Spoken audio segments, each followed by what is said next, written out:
ನೋಡಿ, ಅದಕ್ಕೆ ಹೇಳಿದಲ್ಲ, ನೀವು ಸ್ಟಡಿ ಮಾಡ್ಬೇಕಂತ. ಅದಕ್ಕೆ ಹೇಳಿದೆ ಅಂದರೆ ನಾವು ಕೊಡೋದು 2 ಲಕ್ಷ ಕೋಟಿ,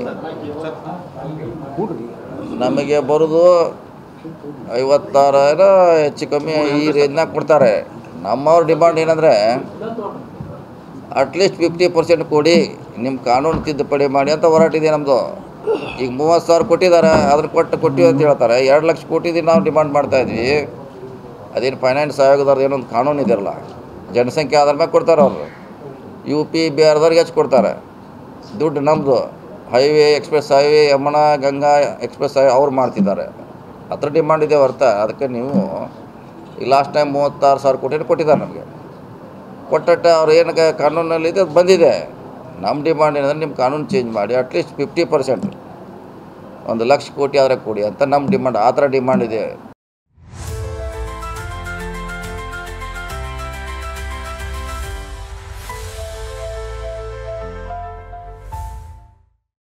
ಈಗ ಅವ್ರು ಹೇಳ್ತಾರೆ 36,000 ಕೋಟಿ ನಮ್ಮದು ಇದೇ ಲೆಕ್ಕ ಕೊಟ್ಟಿದ್ದೀವಿ, ಕರೆಕ್ಟು. ನಾವು ನಮ್ಮ ತೆರಿಗೆ ದುಡ್ಡು UP ಬಿಹಾರದಾಗ ರಸ್ತೆ ಆಗ್ತದೆ, ಅಲ್ಲಿ ಏನೇನು ಡೆವಲಪ್ಮೆಂಟ್ ಮಾಡ್ತಾರೆ, ನಮಗೆ ಕೊಡಿ ಅಂತ ಡಿಮಾಂಡ್. ಅಷ್ಟು ಸಿಂಪಲ್ ಡಿಮಾಂಡ್ ಇದೆ. ರಾಜ್ಯದಲ್ಲಿ ಪದೇ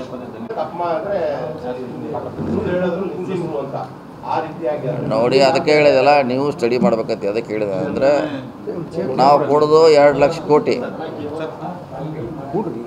ನಮಗೆ ಬರೋದು 56 ಹೆಚ್ಚು ಕಮ್ಮಿ ಈ ರೇಂಜ್ನಾಗ ಕೊಡ್ತಾರೆ. ನಮ್ಮವ್ರ ಡಿಮಾಂಡ್ ಏನಂದರೆ ಅಟ್ಲೀಸ್ಟ್ 50% ಕೊಡಿ, ನಿಮ್ಮ ಕಾನೂನು ತಿದ್ದುಪಡಿ ಮಾಡಿ ಅಂತ ಹೋರಾಟಿದೆ ನಮ್ಮದು. ಈಗ 30,000 ಕೊಟ್ಟಿದ್ದಾರೆ, ಅದನ್ನು ಕೊಟ್ಟಿವಿ ಅಂತ ಹೇಳ್ತಾರೆ. 2 ಲಕ್ಷ ಕೋಟಿದು ನಾವು ಡಿಮಾಂಡ್ ಮಾಡ್ತಾಯಿದ್ವಿ. ಅದೇನು ಫೈನಾನ್ಸ್ ಆಯೋಗದವ್ರದ್ದು ಏನೊಂದು ಕಾನೂನು ಇದೆಯಲ್ಲ, ಜನಸಂಖ್ಯೆ ಆಧಾರ ಮೇಲೆ ಕೊಡ್ತಾರೆ ಅವರು. UP ಬಿಹಾರದವ್ರಿಗೆ ಹೆಚ್ಚು ಕೊಡ್ತಾರೆ ದುಡ್ಡು. ನಮ್ಮದು highway, express highway, Yamuna Ganga express highway ಅವ್ರು ಮಾಡ್ತಿದ್ದಾರೆ. ಹತ್ರ ಡಿಮಾಂಡ್ ಇದೆ ಹೊರ್ತ. ಅದಕ್ಕೆ ನೀವು ಈ ಲಾಸ್ಟ್ ಟೈಮ್ 36,000 ಕೋಟಿ ಕೊಟ್ಟಿದ್ದಾರೆ ನಮಗೆ. ಕೊಟ್ಟಟ್ಟೆ ಅವ್ರು ಏನಕ್ಕೆ ಕಾನೂನಲ್ಲಿದೆ ಅದು ಬಂದಿದೆ. ನಮ್ಮ ಡಿಮಾಂಡ್ ಏನಂದರೆ ನಿಮ್ಮ ಕಾನೂನು ಚೇಂಜ್ ಮಾಡಿ ಅಟ್ಲೀಸ್ಟ್ 50%, 1 ಲಕ್ಷ ಕೋಟಿ ಆದರೆ ಕೊಡಿ ಅಂತ ನಮ್ಮ ಡಿಮಾಂಡ್. ಆ ಥರ ಡಿಮಾಂಡ್ ಇದೆ. ಈಗ ಅವ್ರು ಹೇಳ್ತಾರೆ 36,000 ಕೋಟಿ ನಮ್ಮದು ಇದೇ ಲೆಕ್ಕ ಕೊಟ್ಟಿದ್ದೀವಿ, ಕರೆಕ್ಟು. ನಾವು ನಮ್ಮ ತೆರಿಗೆ ದುಡ್ಡು UP ಬಿಹಾರದಾಗ ರಸ್ತೆ ಆಗ್ತದೆ, ಅಲ್ಲಿ ಏನೇನು ಡೆವಲಪ್ಮೆಂಟ್ ಮಾಡ್ತಾರೆ, ನಮಗೆ ಕೊಡಿ ಅಂತ ಡಿಮಾಂಡ್. ಅಷ್ಟು ಸಿಂಪಲ್ ಡಿಮಾಂಡ್ ಇದೆ. ರಾಜ್ಯದಲ್ಲಿ ಪದೇ